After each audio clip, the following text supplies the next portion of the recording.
Eu quero louvar a Deus por estar aqui, pela sua misericórdia. Quero agradecer ao pastor, à liderança da igreja que nos confiou tão graciosa tarefa, tarefa de tanta responsabilidade. Amém? E eu quero dizer à igreja que eu só estou aqui porque o Espírito Santo de Deus está aqui. Amém? Eu quero que você abra a sua Bíblia comigo. Nós vamos fazer a leitura de um texto no Evangelho de Marcos, no capítulo 7, versículo 24.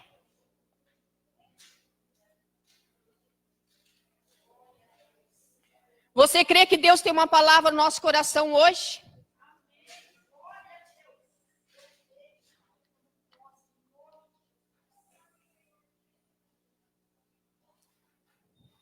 Evangelho de Marcos, capítulo 7, versículo 24 ao 30. Todos acharam? Amém? Quem achou, diga eu achei. Amém, glória a Deus. A mulher Ciro-Fenícia.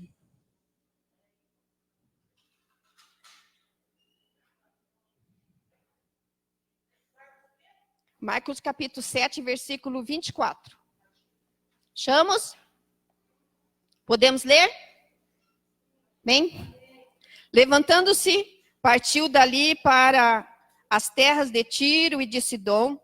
Tendo entrado numa casa, não queria que ninguém o soubesse, mas não pôde ocultar-se.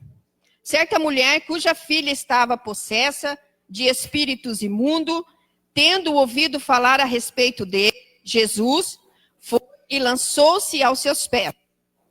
Esta mulher era grega, de origem Ciro-Fenícia, e rogava-lhe que expulsasse de sua filha o demônio.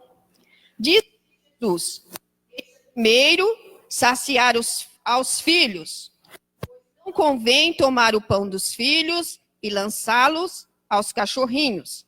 Ela, porém, lhe respondeu: sim, Senhor, mas também os cachorrinhos comem debaixo da mesa as migalhas dos filhos. Então ele lhe disse: por causa desta palavra, vai, o demônio já saiu da sua filha. Voltando ela para casa, achou a sua filha deitada na cama e o demônio já a tinha deixado. Amém? Feche os seus olhos, queremos ter uma palavra de oração. Amém? Senhor nosso Deus, nós queremos declarar aqui a nossa insuficiência, Senhor. Queremos declarar total e absoluta dependência de Ti, Espírito Santo de Deus.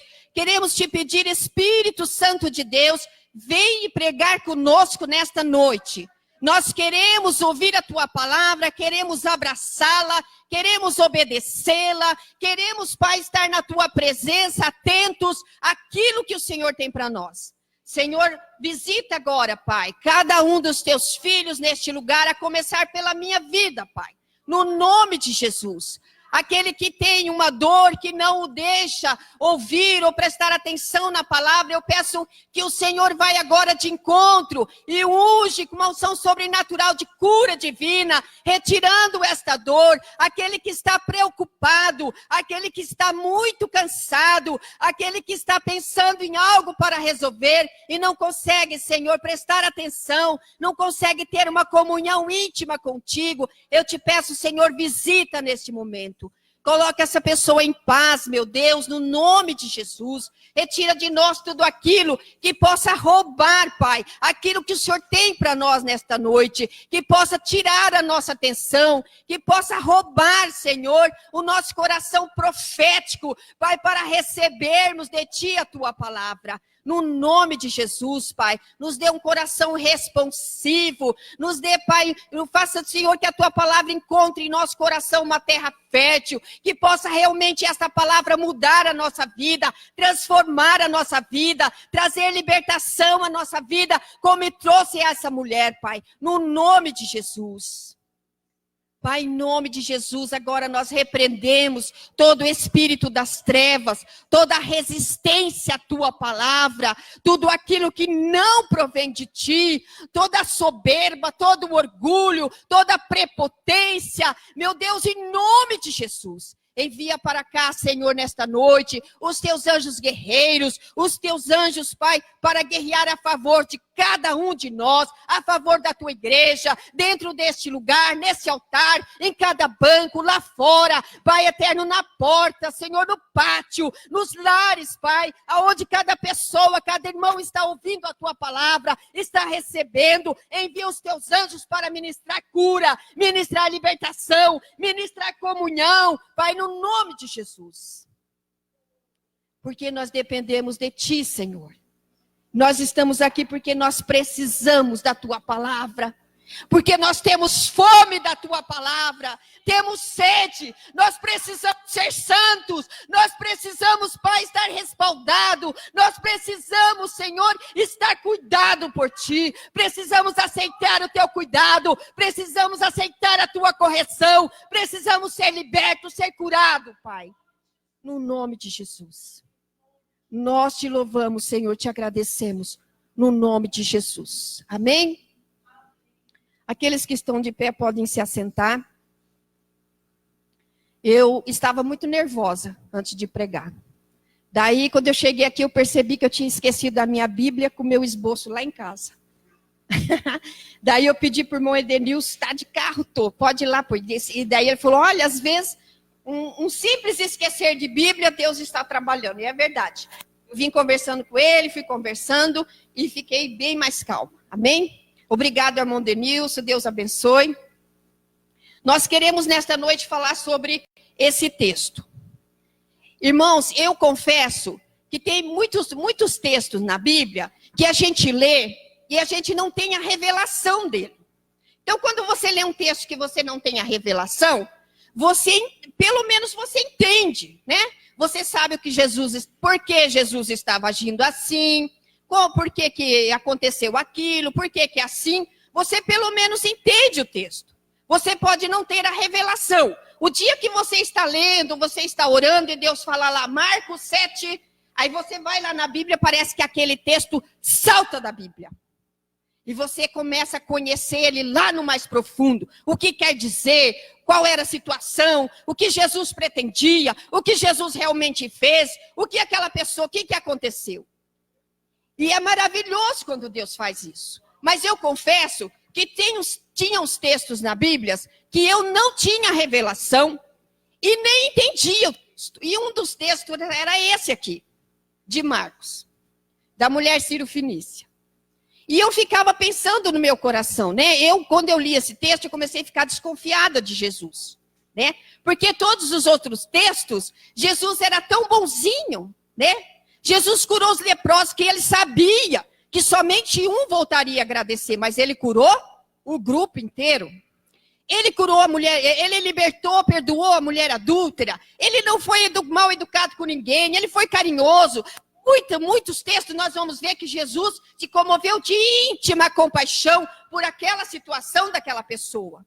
E Jesus curou, libertou a mulher adúltera. Jesus praticamente, né, disse, olha, todos aqui não atiraram pedra em você porque eles tinham pecado.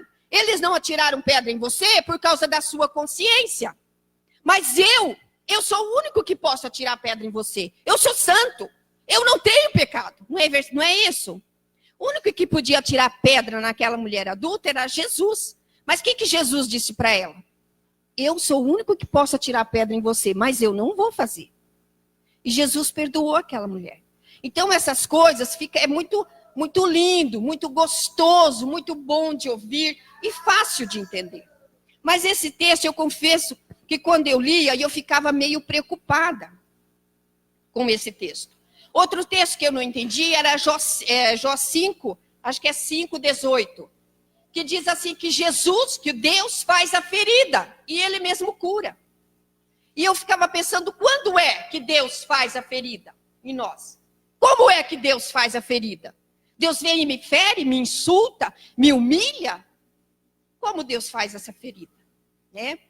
E eu louvo a Deus que esse texto veio, eu não gostava muito dele. Quando você tem medo de uma coisa, você não entende, e pelo menos eu sou assim, você meio que deixa aquilo de lado.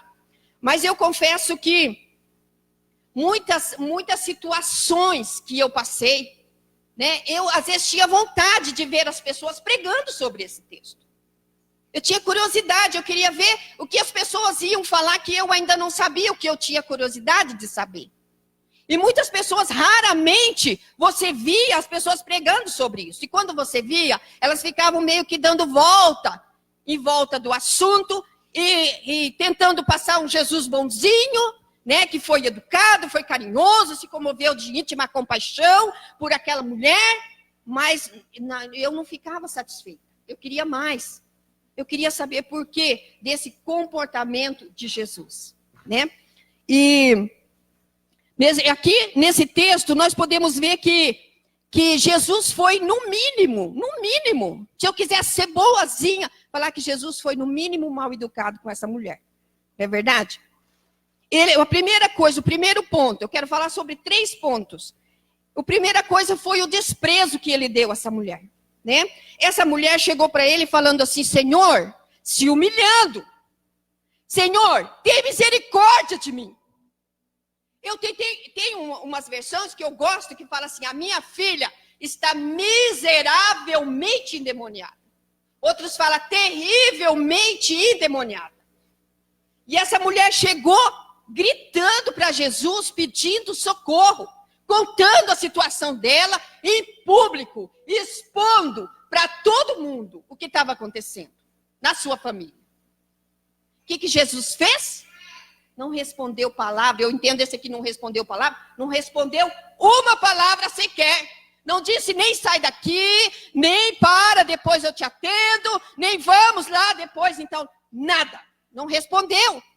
Você já imaginou você chegando aqui na igreja, o pastor ali na porta, ou um obreiro, ou um irmão, e alguém chegar aqui e falar, gente, a minha filha está terrivelmente demoniada, está lá tentando se enforcar, se matar, por favor, vocês são crentes, me ajudam. E o pastor fazer bem assim, ó. E sair, e vir aqui para o púlpito, e sair, e ir para o banco, e fechar a porta? Se fosse com você, o que você faria? Já pensou se tratássemos assim uma pessoa? E aquela mulher foi Jesus, e silêncio total para aquela mulher. Não respondeu nenhuma palavra e virou as costas para aquela mulher. Eu queria ver se fosse com um de nós, como nós íamos reagir. Será que nós teríamos a mesma humildade daquela mulher? Eu queria um pouquinho mais de som, se fosse possível. Senão eu começo a falar mais alto ainda do que eu já falo. Aí nós temos o segundo ponto, que foi a discriminação. Agora Jesus começa a discriminar aquela mulher. Né? Como se não bastasse ele ficar em silêncio, virar as costas daquela mulher, fazer de conta que não tinha ninguém ali. Ele só faltou dizer assim, ó, você está ouvindo alguma coisa, discípulos? Eu não estou ouvindo nada. Né? Então ele discriminou. Ele disse assim para ela, ó, é uma discriminação racial. Eu fui enviado somente para as ovelhas perdidas da casa de Israel. Ele disse para aquela mulher, olha, eu não vim para esse povo que você pertence. Eu vim somente para esses aqui, ó, para as ovelhas perdidas da casa de Israel. Aquela mulher, ela era um povo de Israel? Ela não era. Ela fazia parte das ovelhas perdidas ou achadas de Israel? Não fazia. Ela era uma mulher grega, sírio-fenícia de nação. E que isso quer dizer que ela era de uma nação grega, ela era grega. Sua nação era considerada, respeitada e tida como o berço da civilização. Amém? E acho que é assim até nos dias de hoje. A cidadania grega era símbolo do orgulho intelectual, cultural e espiritual. Amém? As pessoas mais sábias, mais cultas, mais civilizadas estavam lá. Eram gregas. Todo o conceito de superioridade, moda, padrão de beleza, fora ditado pela filosofia grega. Amém? E era a nação, e isso para a nação era um orgulho. Né? Às vezes eu vejo aqui nós na igreja falando, essa é a igreja do amor. Essa é a igreja do amor, essa é a igreja do amor, essa é a igreja do amor. É como se nós estivéssemos nos alegrando vamos dizer assim, nos orgulhando de nós termos e sermos da igreja do amor. Não estou falando que isso é um orgulho, amém? Mas é como se fosse, a nação dizia assim, nós somos os melhores, nós somos os mais cultos, nós somos os mais inteligentes. Então, aquilo era um orgulho para a nação. Essa mulher era grega, da elite cultural vigente na época, mas com um problema literalmente demoníaco. Algo havia em relação a isto que precisava ser mudado. Eu vejo assim que naquele momento agiu daquela forma Jesus, porque Jesus teve o discernimento do espírito que estava alojado naquela família. E qual era o ponto que esse demônio tinha o direito, o controle sobre aquela família? Qual era o ponto? Seria o orgulho da nação? Nesse ponto podia estar alojada a raiz do orgulho e superioridade que desencadeou o quadro de miséria que ela se encontrava. Ou seja, uma filha miseravelmente endemoniada. Agora, então, a gente descobre, né? Eu, no meu caso, não sei, talvez você já tivesse uma revelação desse texto, mas aí eu começo a descobrir o porquê do comportamento de Jesus. Eu acho assim, olha, que certas informações a respeito de nós mesmos. Sabe quando a gente tem aquele coração humilde, que olha para você, se algo te acontece, você fala, ao invés de você estirar o dedo, está fazendo isso comigo, você se perguntar, por que estão fazendo isso comigo? Por que está acontecendo isso comigo? Por que Deus deixou acontecer isso? Por que Deus permitiu que acontecesse isso comigo? Então, eu acho assim que muito importante, nós temos também um olhar humilde, para olhar para nós mesmos e perguntar o que está acontecendo. Jesus teve aquele discernimento naquele momento, e eu acredito, irmãos, que conhecendo, quando nós conhecemos uma pessoa, descobrimos o porquê de alguns comportamentos daquela pessoa, conhecendo os seus comportamentos, os seus próprios comportamentos, vai explicar a atitude, a reação espiritual daquela pessoa, a situação real que aquela pessoa está vivendo. Todo preconceito revela uma idolatria em relação à nossa reputação. Aquele cuidado que a gente tem com a nossa reputação, o que vão pensar de nós, o que vão fazer conosco, se vão nos humilhar, se vão nos agredir, se vão nos discriminar. Isso é uma idolatria, nossa reputação. É como se nós pensássemos assim, eu sou alguém, as pessoas têm que reconhecer que eu sou isso, isso, isso, isso. Eu posso isso, isso, isso. Eu tenho isso, isso, isso. Eu tenho cultura, eu tenho sabedoria, eu tenho ministério, eu tenho valor. Eu vejo Jesus nunca se defendia. Perante Pilatos, diga agora, fala aí, Jesus, o que você tem, as palavras para se defender. Jesus abriu a boca, explicou, defendeu, não explicou, não defendeu. Não se defendeu. Nós vemos aqui que, ao tratar preconceituosamente aquela mulher, Jesus estava confrontando o complexo de superioridade que os gregos tinham. Paulo fala muito sobre isso, né? Fala lá quando ele fala assim, me fez de tolo para ganhar os tolos, de fraco para estar no meio do fraco e ganhar o fraco, de sábio para estar no meio do sábio e ganhar o sábio. Ele estava falando dos gregos. Complexo de superioridade e complexo de inferioridade é orgulho. Às vezes nós pensamos assim, não, Jesus tratou essa mulher assim, ele confrontou o seu orgulho, confrontou a sua superioridade, ele humilhou, ele discriminou, ele ofendeu, porque ela provavelmente era uma mulher rica, sim, provavelmente muito bem conceituada socialmente, e era da nação que tinha orgulho de ser a cultura maior naquele tempo. Mas orgulho é pecado. Às vezes nós pensamos assim, que aquela mulher podia fazer tudo isso, né? Jesus podia fazer tudo isso com aquela mulher, porque realmente ela tinha um complexo de superioridade, né? Ela era muita coisa naquela época. E às vezes nós pensamos que nós não temos orgulho, porque nós somos pequenos, somos pobres, somos frágeis, somos fracos, não sabemos falar, não temos estudo, não temos cultura, não temos um ministério que aparece. E nós pensamos que nós não temos orgulho. Mas, na verdade, o complexo da superioridade e o complexo da inferioridade, eles são os dois extremos da mesma vara. Eles vieram da mesma raiz de amargura, vamos dizer assim. É da mesma árvore, é da mesma raiz, mas a raiz de amargura é a mesma vara. O complexo de superioridade é o orgulho de ser superior. O complexo de inferioridade é o orgulho de ser inferior. Eu sou inferior a ela. Quando ela se manifesta, eu me ofendo. Eu sou superior a ela. Quando ela, que é humilde, se manifesta, eu me ofendo. Amém?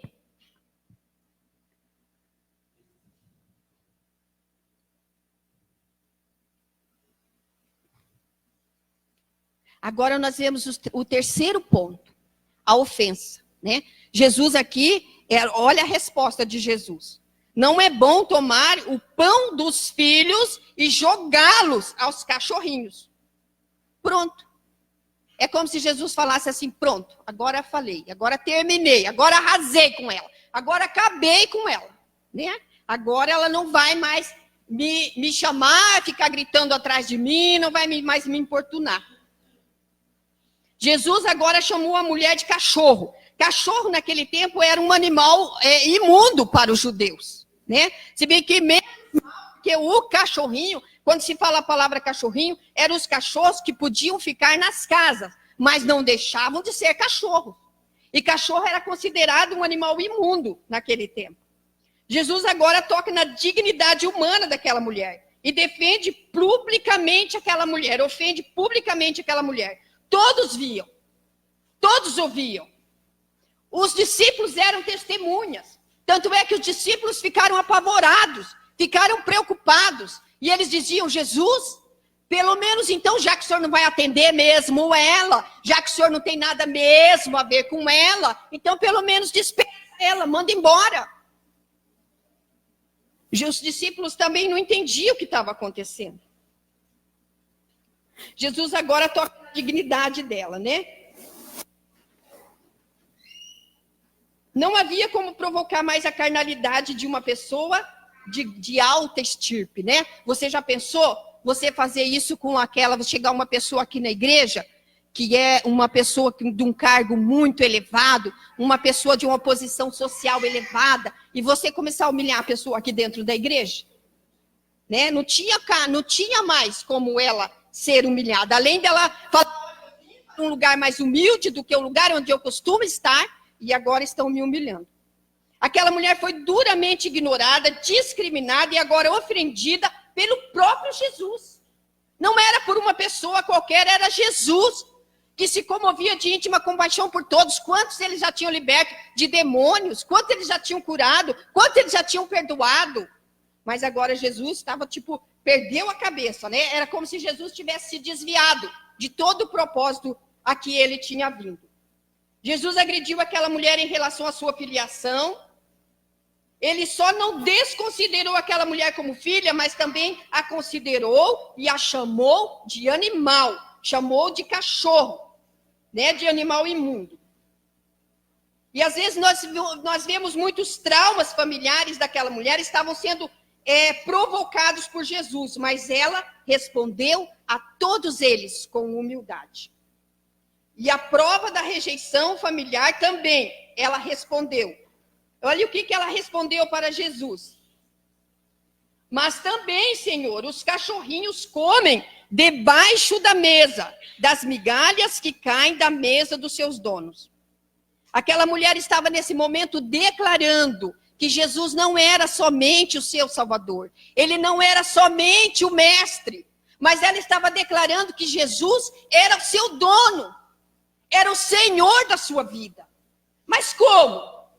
Jesus acabou de fazer tudo aquilo com ela. E ela estava ali, aos pés de Jesus, adorando, clamando, se humilhando e dizendo: Senhor, você não é somente o salvador da minha vida. Não é somente aquele que vai me libertar dos demônios da minha filha. Não é somente aquele que vai estar aqui comigo e vai ser o meu mestre. Mas o Senhor é o Senhor da minha vida. É o meu dono. Eu quero sentar no chão e comer das migalhas que caem da mesa do Senhor. O meu dono, o meu Senhor. Olha o ponto de humilhação que essa mulher chegou. E aqui nós podemos dizer assim, né? Eu gosto de imaginar aquela mulher com essa palavra de humilhação diante de Jesus, diante do inferno. O inferno estava ouvindo, diante das testemunhas, diante do público. Aquela mulher declarando isso, é como se ela tivesse ido lá no céu do deserto, no céu do Nordeste, no pleno meio-dia, no sol do verão do meio-dia, do Nordeste, do deserto. Tivesse pego aquele sol e tivesse jogado nas trevas dos capetas. E ali naquele momento entrou luz e os demônios fugiram. Fugiram por causa da humilhação daquela mulher, da humildade do seu coração.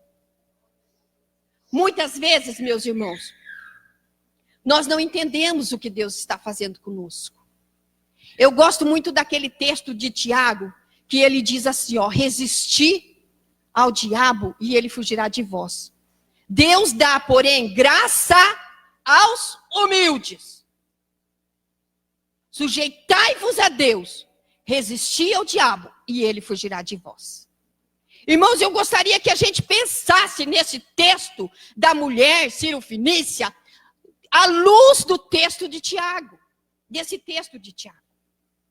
A quem Deus dá a vitória? Aos humildes. A quem Deus dá graça? Aos humildes. Há outro texto na Bíblia que diz: o soberbo Deus conhece de longe. É como se ele tivesse um cheiro esquisito, vamos dizer assim. De longe, Jesus já sente e já conhece. Aí muitas vezes Deus está nos colocando à prova. Estamos passando por uma prova, estamos passando por uma tribulação. Alguma área na nossa vida está miseravelmente endemoniada. Às vezes a nossa vida financeira está miseravelmente endemoniada. Às vezes o nosso casamento está endemoniado. Às vezes o nosso ministério está terrivelmente endemoniado. Às vezes os nossos dons fizeram nos engrandecer e o nosso coração saltou-se de orgulho. E agora o nosso ministério está miseravelmente endemoniado. Eu sei que essa palavra é muito dura. Mas é uma palavra que só um pai com muito amor, diria a nós nessa noite. Porque amar com responsabilidade é muito difícil. Amar com responsabilidade, querendo o bem do filho, é dizer não, na maioria das vezes. É mostrar o perigo, é proibir, é corrigir, é dizer assim não, por aqui não, é por lá. Ah, mas por lá eu não gosto, eu não quero, mas é assim que vai ser. Eu vejo muitos pais hoje em dia, amar, mas só amar. Sabe amar com responsabilidade? Está doendo aqui no seu peito, você não quer fazer aquilo, você não quer dizer não, mas você sabe o mau caminho, então você diz não. Muitas vezes eu vejo, a gente pensa assim, ó, o diabo está me resistindo, o diabo não deixa o meu ministério fluir, o diabo não deixa a minha vida financeira crescer, o diabo não deixa isso, não deixa aquilo. E quando nós percebemos, não é o diabo. Muitas vezes Deus está falando ao nosso ouvido, não é o diabo, sou eu que estou com a mão no teu peito. Deus está com a mão no nosso peito. Enquanto você não se humilhar, não terá bênção. A humilhação é a chave que abre a porta da bênção, a porta da graça.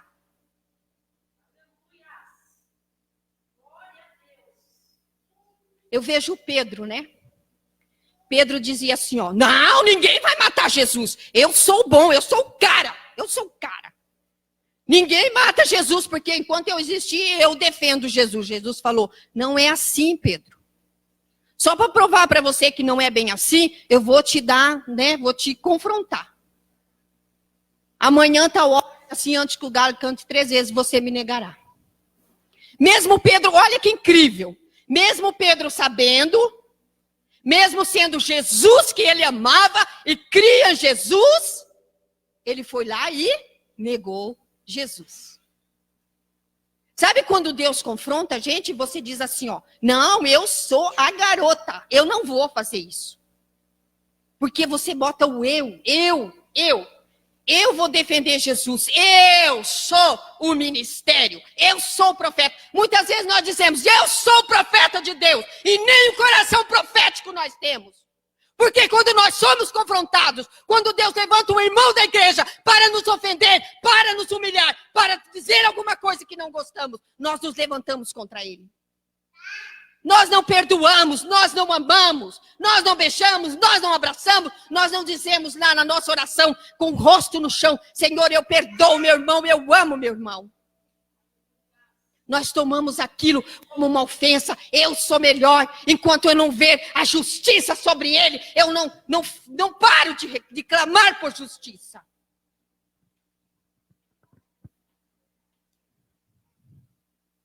Quando eu vi aquele texto de Deus faz a ferida e ele cura a ferida, eu não entendia. Mas hoje Deus usa um irmão aqui para nos ferir, Deus usa outro lá para nos ferir. Claro, nós não queremos que Jesus vai descer do céu de novo. É ele que faz a ferida, então ele vai descer do céu de novo. E ele vem aqui me afrontar, ele vem aqui dizer que eu estou errada, que eu sou endemoniada, que eu estou possessa, que eu fiz isso, que eu fiz aquilo. Deus não vai descer. Claro, Jesus já veio. Agora está o Espírito Santo aqui. Mas muitas vezes é Deus com a mão no nosso peito. Às vezes nós trabalhamos. Nós economizamos. Nós damos o nosso sangue naquele trabalho. Nós vamos, nós voltamos, nós caminhamos, nós lutamos, nós levantamos cedo, nós dizimamos, nós ofertamos. E a coisa não sai do lugar. Irmãos, pode ter certeza, se você é santo, se você dizima, se você oferta, se você abençoa a obra de Deus, se você obedece a palavra de Deus, não é o diabo que está com a mão no teu peito te resistindo. É o Senhor. Muitas vezes é o Senhor quer fazer que a gente seja curado, que nós olhamos para nós mesmos, sabe? Que nós vemos as nossas imperfeições, que nós vemos a nossa ferida. Eu vejo assim, eu gosto de falar, até falei aqui numa manhã. Deus habita no meio dos louvores. E eu gosto de falar no meio, porque é bem no meio. Deus habita no meio dos louvores. E os demônios habitam no meio das feridas. Tem um texto que eu ia até esqueci de procurar, e eu ia procurar. Para dar o versículo e o capítulo para vocês e o livro. Que fala sobre o Deus, se não me engano é Deus Egron. Que é o Deus das moscas. É uma entidade maligna, que é o Deus das moscas. Aonde está a ferida? Aonde está a mágoa, o rancor, a raiz de amargura? Ali estão as moscas parasitando aquela ferida, lambendo aquela ferida, enojando aquela ferida ainda mais, infeccionando aquela ferida, trazendo outros parasitas para estar ali no meio da ferida. Deus não nos deu uma boca para lamber feridas, gente. Deus nos deu uma boca, uma língua, santificou nossa língua, nossa boca deve estar santificadas para beber do mel que vem da rocha. Não para lamber feridas. Muitas vezes nós não percebemos nada disso. Sabe onde que acontece muito isso? Dentro da igreja. Não é na igreja da China, é a nossa igreja local, a nossa igreja. Igreja em todos os lugares do mundo, da terra. É no meio, porque aqui está a nossa família, aqui é a nossa convivência. É igual família lá na sua casa. Lá todo mundo sabe que aquele tem um costume assim, aquele tem um hábito feio, aquele tem isso, aquilo tem aquilo. É família. Queremos conviver como irmãos. Vamos ter problemas, vamos ter defeitos, o outro vai ver, claro que vai ver. É nossa família, é nosso irmão, é nosso líder. O nosso líder na igreja é como o nosso irmão mais velho que o pai deu, e o pai levantou como autoridade sobre nós, o pai deu umas responsabilidades. Cuida dos seus irmãos mais novos, ali está o líder. O pastor é como o pai, que cuida das ovelhas. E muitas vezes, irmão, nós deixamos o nosso ministério, deixamos os dons que Deus nos deu, deixamos a obra de Deus, deixamos a carência, deixamos a alma perdida lá fora para nos envolvermos com uma ferida. E ficamos ali envolvidos, não conseguimos ver o que está acontecendo à nossa volta. Não conseguimos ver o ministério que Deus nos deu, os dons que Deus tem para nos dar ainda mais, a forma como Deus quer nos usar, o que o Senhor tem para fazer na nossa vida, o quantos filhos nós vamos ganhar lá fora, quantas coisas nós vamos fazer para o reino, quantas bênçãos Deus tem para nos dar. Deus quer abrir a nossa vida financeira, quer abrir as portas, quer nos abençoar, para que nós abençoamos a obra de Deus. E Deus nos chama esta noite para dizer: sujeitai-vos a Deus. Antes de resistir o diabo, Deus resiste o soberbo. É só você ler o texto. Antes de resistir o diabo, por que Deus não está deixando o diabo fazer isso comigo? Deus não está deixando nada. Deus está tentando tratar conosco. Deus está tentando chamar a nossa atenção. Para olharmos para nós mesmos. Eu vejo crente muito falar: Senhor, me dá olhos de águias. Senhor, me dá visão de águia. Senhor, me dá aquela asa poderosa de águia. Eu quero ser como uma águia, uma ave poderosa. Você sabe o processo que a águia passa para ser poderosa? Para ter as asas super potentes, ter a visão que enxerga longe. Você sabe o processo? Quando Deus começa a nos confrontar para nos fazer como a águia, nós não queremos. Porque a águia, de tempos em tempos, ela vai para um canto lá separado, uma rocha, escolhe um lugar, sozinha, solitário, e ela fica lá, e a natureza começa a tratar com ela. E ela começa a perder todas as suas unhas. E ela começa a perder todo o seu bico. E ela começa toda a inflexionar em volta, e ela tem que ajudar. Ela tem que ajudar, com mesmo sentindo dor, ela ajuda a arrancar as unhas, ajuda a arrancar o bico. Por isso ela vai para as rochas, porque ela passa a sua unha na rocha, ela passa o seu bico na rocha, ela ajuda a tirar aquela unha velha, aquele bico velho, aquela asa velha, e ganhar tudo novo. Para que ela possa estar bela, formosa, poderosa. Aí quando Deus quer tratar, fala assim: agora vai lá para um canto. Agora eu vou tirar essa unha velha. A Bíblia diz que nós temos que renovar a nossa mente pela palavra de Deus. Olha a águia lá renovando. As suas unhas, as suas garras, a sua pele, a sua pena, a sua asa, o seu bico. E quando Deus quer fazer esse trabalho conosco, nós não queremos. Mas quem Deus vai usar para fazer isso conosco? O nosso irmão. Deus não disse, você vai amar Deus acima de todas as coisas. E ao teu irmão como a ti mesmo. Deus vai usar o nosso irmão. É com o nosso irmão que nós vamos demonstrar amor. Ah, mas ele é muito brabo. Mas é ele que eu vou demonstrar amor. Porque se eu não consigo amá-lo, ele que eu vejo, não mais conseguirei amar o pai que eu não vejo. Não é isso que a Bíblia diz? Ah, mas ela é muito sábia. Eu sou muito pequena. Ah, mas o ministério dela é muito poderoso. O meu não é.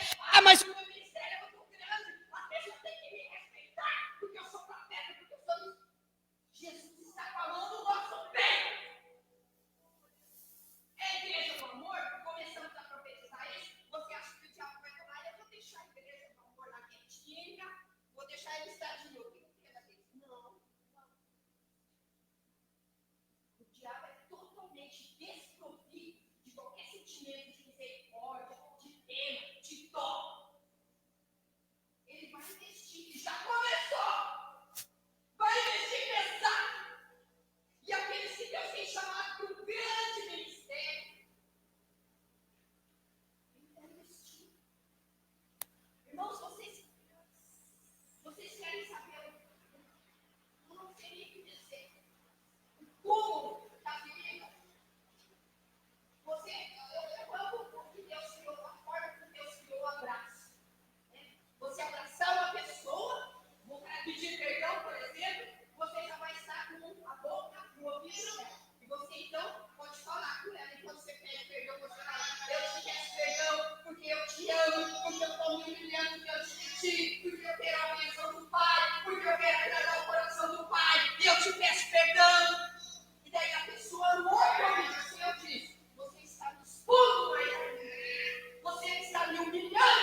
que não pega essa emoção. Você vai amar, porque você vai aprender a servir e a ser humilde. Não é servir porque você é bom, é servir porque você tem desejo de servir ao reino. Agora, uma pessoa que você se humilha diante dela e diz: me perdoa, minha amada. Eu falei com você, quero te dizer, você está me humilhando, você está me expondo. E agora eu pergunto para você, eu não estou falando dessa pessoa, eu estou falando de nós. O que nós fizemos para essa pessoa? Para ela estar desse jeito. O que a igreja não fez para essa pessoa? Para ela poder chegar a esse nível de vida. O que nós fizemos? Nós não amamos, nós não recebemos, nós não perdoamos, nós não cuidamos, nós não zelamos, nós não declaramos nosso amor com boca, com cuidado, com atitude. E nós? Aí tem uma querida no nosso meio, nós, dizendo: eu quero pregar, eu quero cantar, eu quero louvar, eu quero ganhar almas, eu quero saquear o inferno e povoar o céu. Eu quero ser o cara, eu quero ser a garota. Mas e a vida? Irmãos, eu gosto, sabe?